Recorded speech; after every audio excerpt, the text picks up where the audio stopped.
All right, question 5. How do I keep growing as a coach when I don't have a mentor or support system? Subscribe to the 3-on-3 Hoops Nation and I listen was to the hoping you 3-on-3 said Hoops that. pod. Yes. That's where you I gotta was go, hoping you man. said that. Hey, That's the that's where easiest you answer. gotta go. If you don't have any friends as a coach, you don't have any mentors, you don't know where to go. The first thing you do is pick up your cell phone and go to Safari and type in 3on3hoopsnation.com. Safari, what's Get the that? 7 What's Safari? proven 3-on-3 drills PDF first, right? Implement those drills in your practice and then come back and tell us how great the drills work for your team. And now you got friends and me and Coach Kev. So that's what you do. Simple as that. You can also go to Google Chrome also, because I don't know if Safari is, but uh, Oh we're yeah, not you don't all have a Apple you don't have users. you don't have a you don't have an iPhone, man. I forgot you got an No, I Android, think for man. myself, but that's a whole nother that's a whole nother podcast. All It right. is. It is. But I also hope it's not a another thing you can relationship do. podcast. Another thing you can do is games, kind of network as a coach, so if as long as you're not a sore loser, I hope you shake hands after a game or whatever. Get a coach number. I've done this a few times. There's a coach that I I want to wanted. say I I probably like do the way that their team about play. after 50% of the games. Yeah, yeah. Just say I like what you guys did there, or whatever. Like to talk. Y'all already played, so you're not like, giving away any game plan for future games or whatever. But just want to talk and build your little community of coaches. In your phone book, so you have other people to lean on, because I guarantee you they're asking all these same questions, in their head, or To they go through the somebody. same things or whatever. So, yep, exactly. So yeah, that's a good one. All right, question 6. How do I get my kid? And I'll let you answer this one, because you actually went on Facebook and I'm gonna answered let this, and you you had a answer nice this little post on because it, and I loved your answer. Well, I'm gonna hold let on. you answer it Okay, I'll because answer it. everybody's gonna know my answer already. I mean, So I'm gonna let you answer it.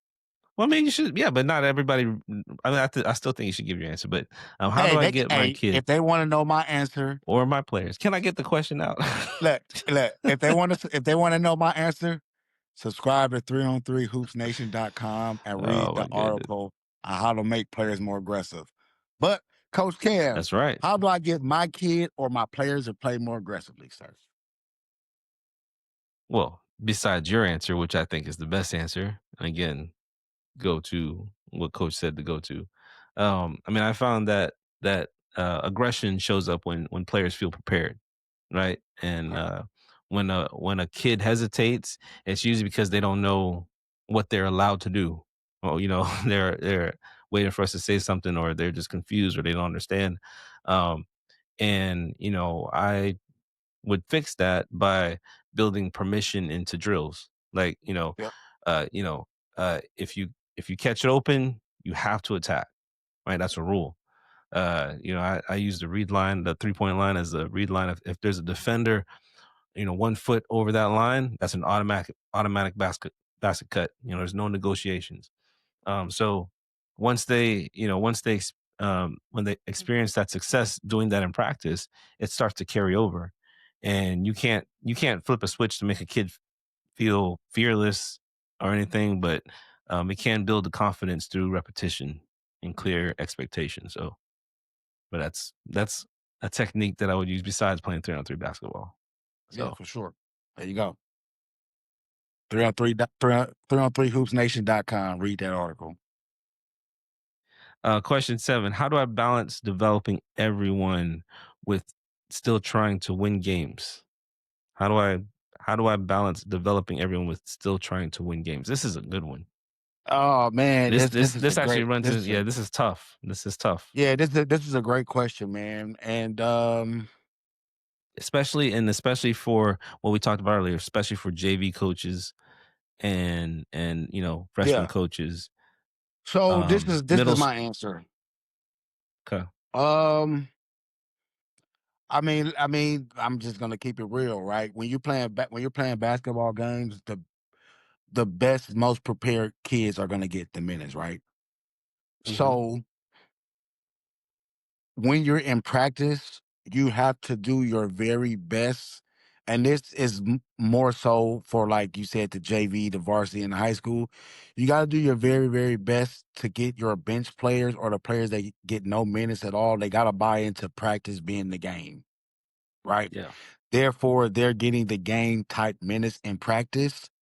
So if they get into an actual game, somebody's injured or somebody's foul trouble, they already have that mentality of being ready to go because they prepared in practice, right? So to answer the question is balance developing everyone in practice, right? And you reward those players that excel in practice with game time minutes in hopes of always having the best five on the floor based on whatever substitution combination you have on in it, have in the game to go out Mhm. and win it. So I kind of I hope that makes sense. I hope that makes No, I sense. like that. Yeah. Yeah. Yeah, yeah, and I do think this is a tough question, and I think that this is a line that every good coach wrestles with, like almost at every level, I think, or except for the highest levels, obviously, but and there's all about winning, but even like high school coaches, because you're still trying to develop them for the next level, right? And you want to win.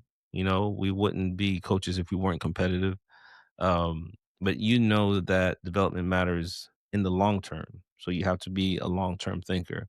Yeah. What helped me was, especially that first year where I won maybe one or two games. It was a rough year.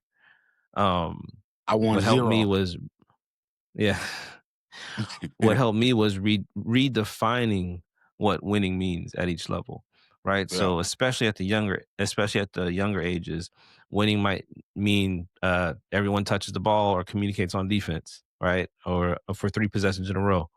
Middle school level might be we can execute this one play that we've been practicing all year on. We just execute it one time. I remember, I think this may have been a JV team or middle school team, I can't remember, but I remember one of my goals was to take three charges in a game, right? 3 6 out, and that the reverse, balls on one side and reverse to the other side, and that baseline is usually wide open. So we would run a drill where we would take charges on the baseline drive, right? And we Yeah. had a team. We were playing a team that loved to drive baseline whenever they reverse the ball.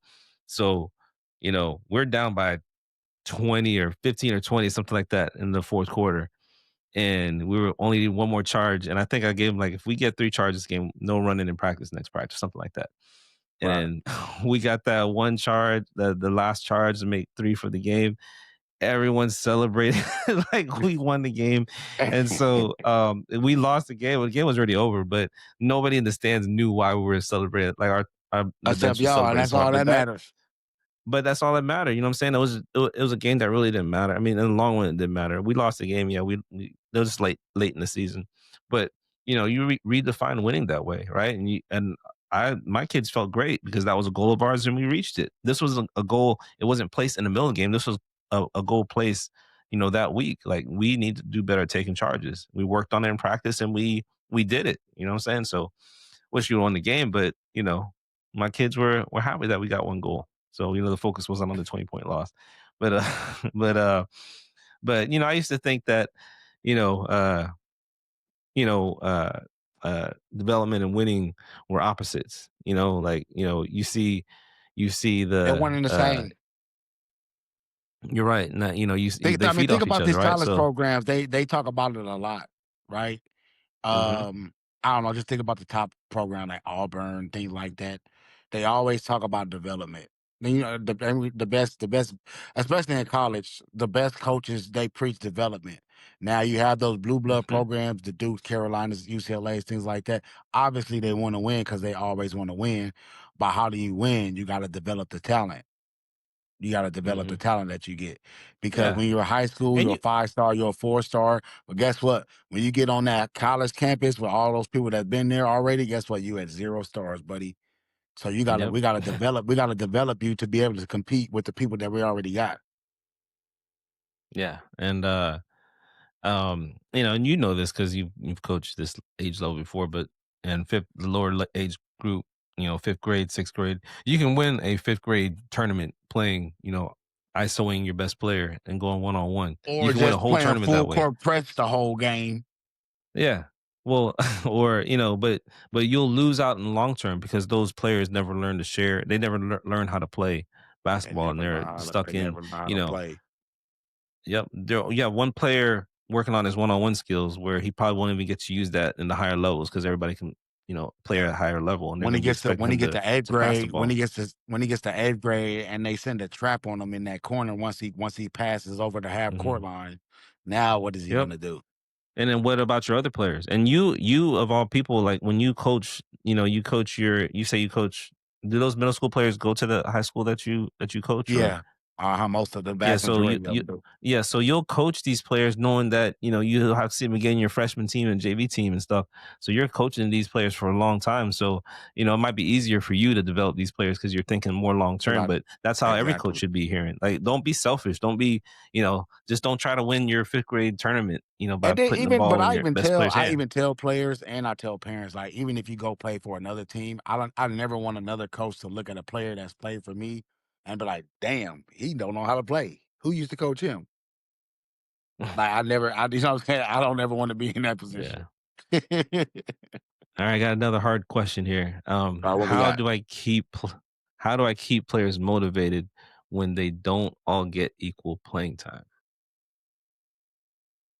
I mean, that's when the importance of stressing player roles come into place. You Exactly. know, I in love the high that. school level, for sure. On the lower levels, middle school and youth level, I try to harp on what their strengths are, i.e., you're the fastest kid on the team, so I need you to beat everyone down the floor on the fast break so we can get you Yep. an easy layup. Or I Yeah. need you to get back on defense before everybody so you can get a block or a rebound, right? Yep. I try to make it attribute specific for the younger Yeah. No, I kids. love that.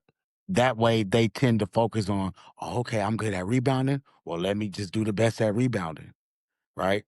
And Yeah. then, like I The said, biggest yeah, no, the go ahead. biggest mistake that, but the biggest mistake that coaches one of the biggest mistakes coaches make is thinking that players only care about minutes, right? Yeah, What they really care about stats is, yeah. or contribution. No, Well, I yeah, didn't mean meaning, yeah, stats. yeah, I no, didn't mean well, stats. but I the meant stats like validate what I want to contribution. say.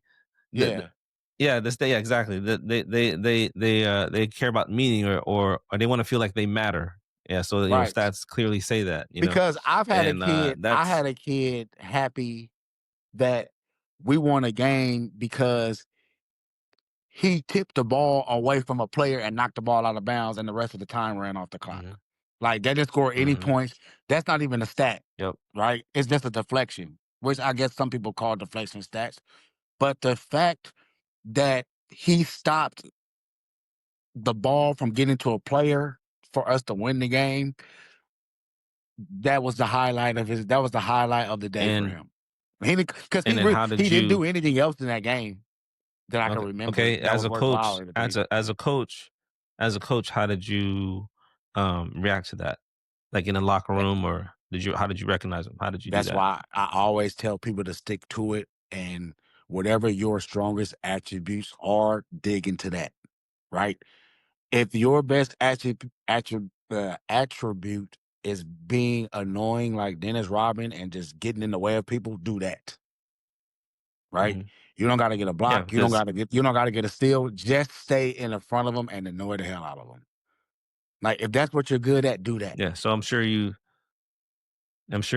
congratulate approach that player after the game or whatever, and tell him what a great job he did at doing that, and because It was something along the that's lines where. of, you see why I always tell you guys to have your hands up on defense. It was something along those lines, something like that. Yeah, yeah.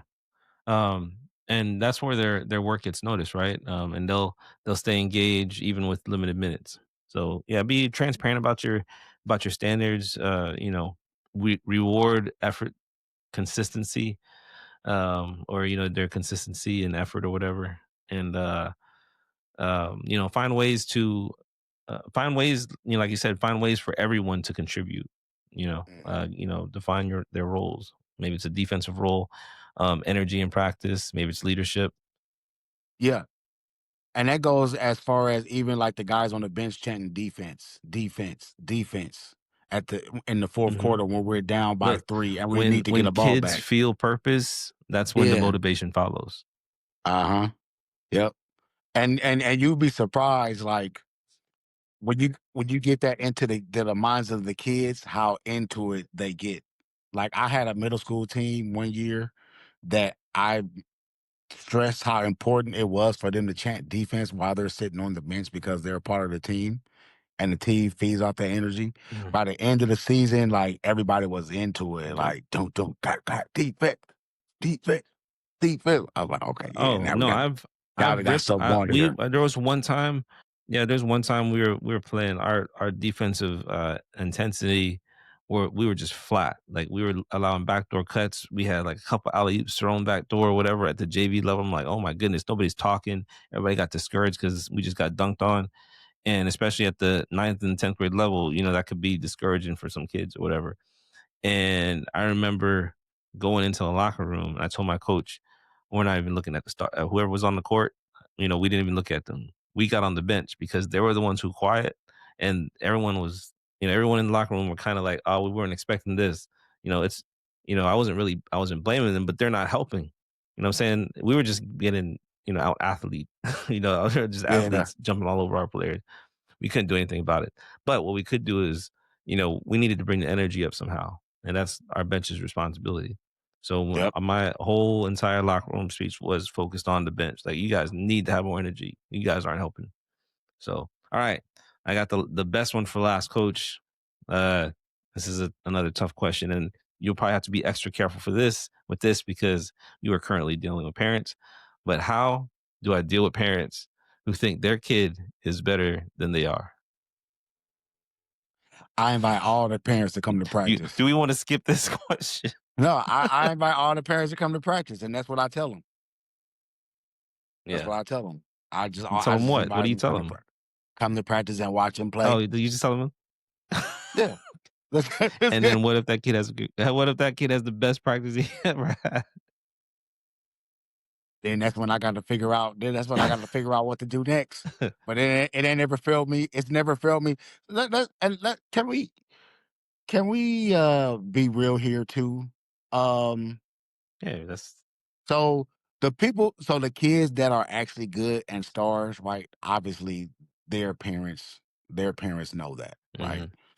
And Yeah, the kids that are the top of their class, the stars or whatever the case may be, for the most part, I'm gonna just say for the most part, they have good practice habits too, right? yeah. So you don't have to throw that card out there. It's always the kids who are, I'm not even gonna say that they're bad, right? They're, average. Some of them are even above average, right? Like some people are above average, they can average 10, 5, and 5 in high school, right? But it's when those parents come that like, oh, my kid should be 20. He should be averaging 20. He should have the ball in his hand more, right? Come to practice and see how he does one on one against the backup point guard or one on one against the shooting guard, right? And see how he plays in that environment. And that will tell you why he's not playing in the last 5 minutes of the game. Or, this is just a hypothetical. Or why I don't have him Oh, dribbling the ball up the floor when we're getting pressed. Or why he's not handling the ball when they're playing man-to-man defense. You get what I'm saying? Come to practice. Like practice tells you everything you need to know. That's why I like going back to another show that we watched when we were doing one of the film session reviews. totally. Just saying about the kids that are, they're not necessarily bad, they're average or above average.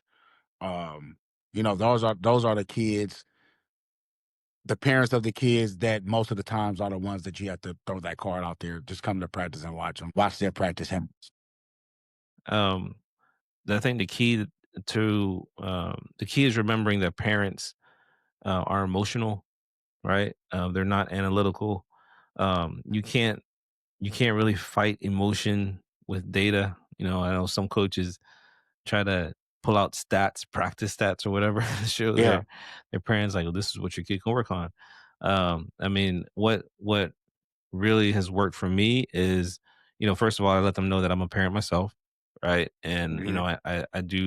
I lead with empathy, like because I understand, my kid, you know, didn't get the amount of playing time I thought he deserved at times, especially his younger years.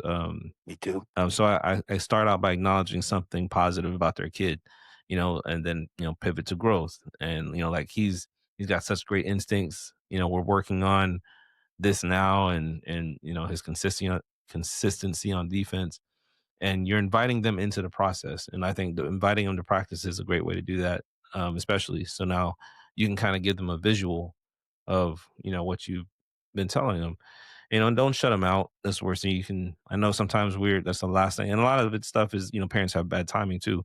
Because remember, they don't Yeah. care about the program; they care about their kid, They and care so they about don't the care that kid. we're frustrated with other things. We got to think about the whole team. We got to think about you know what we're how we are looking as a unit. We can't just focus on one player. So, um, but if they feel you're for their kid, then you'll earn their trust, even when they disagree. So I stopped trying to win the parent conversation, and so now my goal, or back then my goal was to understand more. Like, what do you see that makes you feel that way? I try to say that in the nicest way possible. Like, like how is he different in the games? How is he different in. Yeah. Another question is, why don't put yourself in my shoes? Like, why do you think I don't put him in the game, or why do you think I have him here? Right? Because then Yeah. that'll also give you insight on what the parents think about you too. Yeah, yeah, and usually they just want to be heard, right? Yeah. Sometimes once they say it out loud, once they talk it out, they're open to more feedback. Sometimes parents just feel like, because they're going to come at you defensive or whatever. So, you don't have to prove them wrong. You just have to like reframe the conversation around development instead of comparison. How Yeah. their Yeah. playing time versus somebody else's playing time. So, all right. So, man, that was good. I feel like these are the kinds of conversations that we don't really get to have enough of as coaches. All the behind the scenes stuff. Every drill that we can share. There's 10 shifts that matter more. So, sometimes we're all just trying to figure it out at the end. So, how to reach kids better, how to communicate better, and how to get out of our own way a lot of times. So, um, hopefully today helped some of you who might be sitting out there thinking, all right, maybe I'm not the only one wrestling with this stuff. Right. So that's what really the point is. The point of 3 on 3 Hoops Nation is, and that's to create a space where coaches and parents and players can all grow together. So, if you got a question and you want us to tackle on our next Q&A session, because I kind of enjoy doing this, just send us a message. You can message us on Instagram or reach out through the site at 3on3hoopsnation.com. I will say this: if you're thinking about it, there's a good chance that hundreds of other coaches are too. So, if you got value from today's episode, please share with another coach. You know, tag us with your favorite clip or answer, or you might have your own answer. So that's how we grow this movement. So one coach at a time, coach. Um, Yep. that's gonna do it for this one. Any final thoughts before we close this one out? 3on3hoopsnation.com. All right. Thank you for tuning in to the 300 Hoops Pod, and we will keep pushing to help coaches raise smarter players and build better environments and for the game that we love. So until next time, peace.